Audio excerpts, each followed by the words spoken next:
Hey guys, it's Luthien, and along with Emrys, we are Girls with Sabers. This is part 2 in our Saga for a Generation series. In this episode, we will be expanding on Han and Leia as parents, and their effects on future generations becoming parents and mentors. Now, time for a shout out. This is your supreme leader, Kylo Shout out to Blood Heel, who left a very nice comment on the girl's latest video, which if you haven't watched it already, even though you should have, is volume 1 in this series. Here we go. Great video. I really like how you guys related history to Star Wars. Looking forward to volume 2. Quite right, Blood Heel. I found the first volume in this series very enlightening, and it makes me wanting more. Although, looking at your thumbnail, I don't remember sanctioning that photo of my grandfather. But I am in a good mood, so I will let it slide this time. Remember to like, comment, share, and subscribe. As always, peace, love, and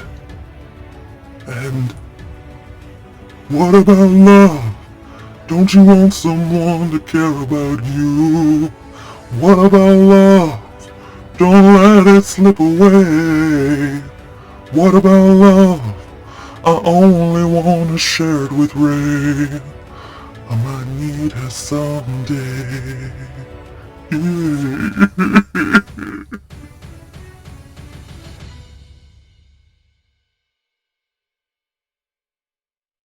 We believe that Ben Solo is a part of the generation of Generation X that, according to this date, it's from 1965 to 1980. Return of the Jedi came out in 1983, and Ben was supposed to be born at that time where the articles were signed and the war was officially declared ended. So it'd be about that 1983 period, not in Star Wars dating system, but but in our system.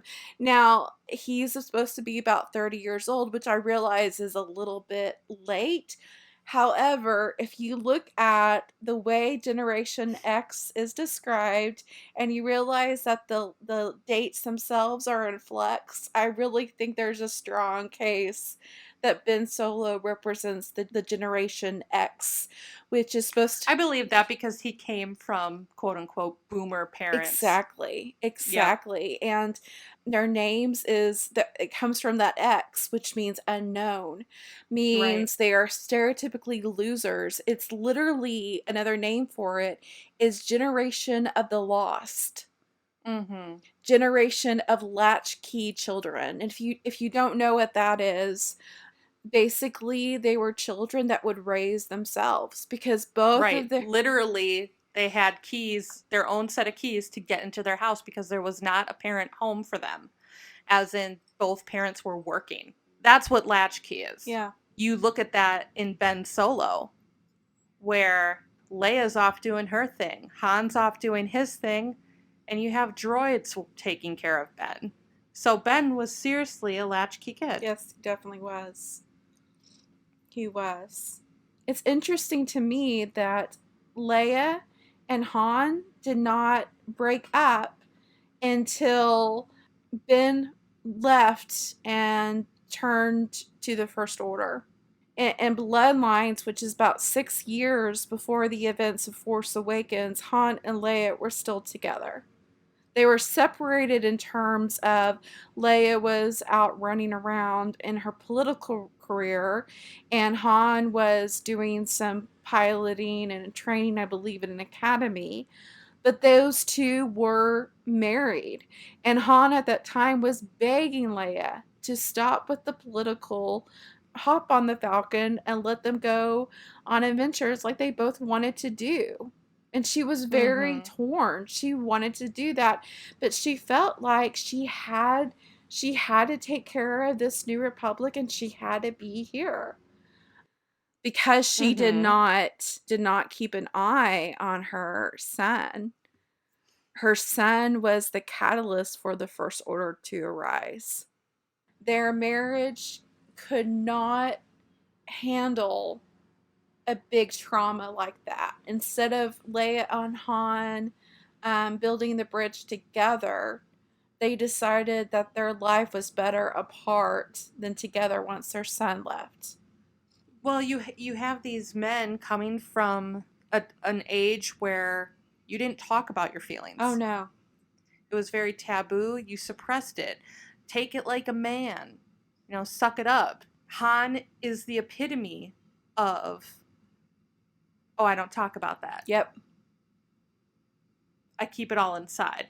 I just suck it up and deal with it, which is not how he started out, but it's how he ended up. Yeah. Suppressing it all, which is a very dangerous thing. Leaving does damage. Words do damage, but Han was absent, which did damage. It does. Mm-hmm. It does horrible damage. And also Leia not communicating with Han from the very beginning. She felt someone torture her and Ben when Ben was still in her womb. And in the Force Awakens novel, even in the movie, Leia says to Han, "It was Snoke. It wasn't Luke." Yep. It's Snoke who corrupted our son. It was Snoke and then in the novel, it's really sad because Han said, "Well, why didn't you tell me?" It was like there was no communication. Significant. That's the key word. Yes. That's the key word, communication. It was so hard for men and women to communicate in pre-baby boomer era. Now it's so hard for men and women to communicate who are baby boomers. Yeah.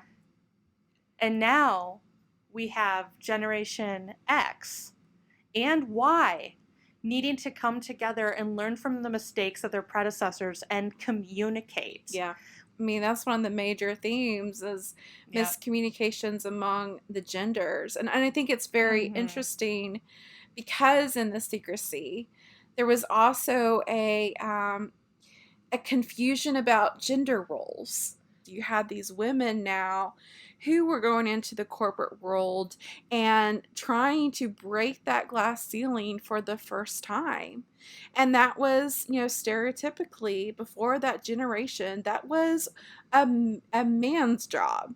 I mean, they're trying to prove their salt, but they also said they were also told they could have it all. Yeah. Oh, you can be in the workplace, but you can also be a mom too. You can have it all. You can do it all, and it'll be great. This is how you keep your family strong, if you just keep all your balls up in the air. Yeah. So it's a huge identity crisis. Not only is it an identity crisis for the regular stay-at-home mom, who has chosen to stay in that role. It's an identity crisis for the women who now are in the workplace and trying to juggle children, and now feeling guilty, do I go home? But in terms of Leia now with her son is still in the workforce and being pulled there and being pulled home, and work pulled her more. She wished she could be at home, but she wasn't. The home being the Falcon. Correct. The home being the entities of her husband and her son. Yeah. I mean, Padme wanted it, but was never able to actually get off and fly. And do what she wanted to do in the Senate. So you have Leia being the 80s working mom, and then you have Han, who doesn't have the responsibilities that his wife has, but he doesn't know how to be a Mr. Mom. He's right. At all. He's a smuggler. Like there's this adorable passage in Aftermath where I love Ben is crying and Han doesn't know what to do. He just kind of stares at his son, and Leia comes in and goes, "Han, pick up your son." And Han is like, he's like, what am I supposed to do? And she goes, you're a smuggler. Now smuggle your child and hold him and pick him up. So you can tell just from this novel that he loves his son. He just didn't know what to do. He didn't know how to nurture or take care or do the things that stereotypically the women in previous generations were to do. And again, we are talking more about stereotypes. Yes. Not every father and mother were like this. No. For as far as pre-boomers or boomers, we're just talking about the stereotypes. And no. It's just like the stereotype of these generations. Not everyone born in the baby boomer categories had these issues, had these attitudes. It's all stereotypes. Yes. And these are all characters, so they're going to model the stereotype. Yes, exactly. I just want to make sure. I think that's offend anyone. I think that's a very important thing to stress because this is a character study and and they want to, because it is an issue of epics and culture, they want to make the characters a little bit stereotypical to appeal and be recognizable to the mass amount of people. I mean, that's why Luke came in all optimistic, 80s guy. I'm going to get on my suit and my tie and I'm going to go out and, I'm going to rock the world and I'm not going to be like my dad. I'm going to rebel and go in the other direction and I'm going to prove my, my worth to him. That's basically Luke. He rebelled. Right. He rebelled with wonderful, glorious optimism. That's very much the 80s baby boomer of I'm going to have more than my parents ever had and I'm going to do it in style. Yeah, I love Mark's they are the sorry for that weed whacker, guys. It's okay. We're just whacking some truth today. Yeah, truth whacking. We're just getting out some weeds. People need to do the yard work. I can't blame him. He was out of town all week, so he's got some chop man. Mark Hamill did an interview and he was discussing how he could connect with the sequel trilogy Luke, which was very hard for him. And quoting this, he goes, "I'm not a method actor, but one of the techniques a method actor will use is to try and use real life experiences to relate to whatever fictional scenario he's involved in. The only thing I could think of, given the screenplay that I read, was that I was of the Beatles generation. All you need is love, peace and love. I thought at that time when I was a teenager, by the time we get in power, there will be no more war. There will be no racial discrimination and pot will be legal. So I'm one for three." When you think about it, my generation is a failure. The world is unquestionably worse now than it was then. Mark doesn't disagree that the original trilogy, generationally speaking, is about failure.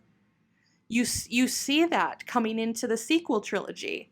Everything was about failure. The failure of the parents, the failure of the uncle, the failure of the legend. So that makes perfect sense. If you look at this generationally, it all makes perfect sense. I'm not saying they were doomed to fail, that they were set up to fail, but this is what we are seeing generationally. Well, and this Generation X, and the starting point of Generation Y, the generation Emrys and I are in, the generation that the characters of Ben Solo and Rey are in. This now, Generation X and Y are the generation that need to communicate and come together and learn from the failures of the ones who came before, multiple generations before. I think that's why Yoda said that, because I'm sure if you go to Star Wars history, the battle between the Sith and the Jedi is thousands of generations old.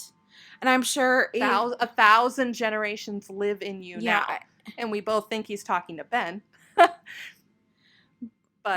yeah. that war predates them all by 1,000 years, and every generation thought it'd be the end of all wars. Like the generation that the generation of the grandparents of the baby boomers, the generation that fought in World War One, they proclaimed that World War One was a war that would end all wars. And then no. So every generation, I think, thinks that they're going to be the ones that make it in flying colors, but every generation inherits issues from the previous generation and revolutionizes something.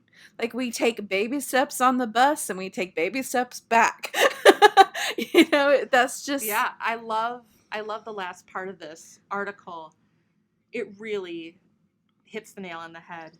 That's why, as depressing as it is to see a great idealist like Luke Skywalker laid so low, The Last Jedi's critical interrogation of systems and constructs that help perpetuate the cycle of conflict in the past is so ultimately so hopeful. It finds that hope in a new generation of youthful idealists that might learn something from the failures of its predecessors and be the spark that lights the fire of lasting change. And it goes on, it continues on, which is great. Sure, it's a stark realization for Hamill and through him the audience to have, whether about Star Wars or real life. Yeah.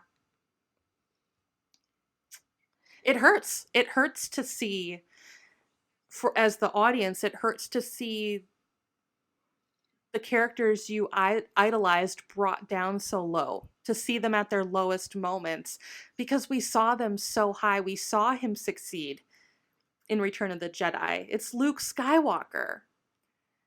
It's hard for us. It was hard for Mark to see that. It's hard to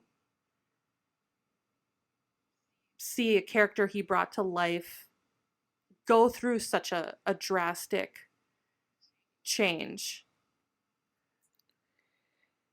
It sucks, but it was very much in character to have him go out there, face his nephew, and do it without fighting him physically.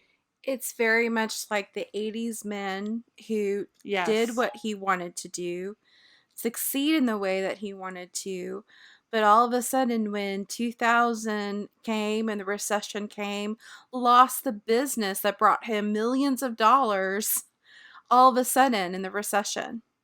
It's like all of a sudden in the middle, not the middle of his life, but after the midlife nearing crisis, the twilight, all of a sudden what you built up, you just lost. And that's what and a lot of men are dealing with that. A lot of men who are in the baby boomer era are now losing what they have, what they built to the millennials and to the financial climate.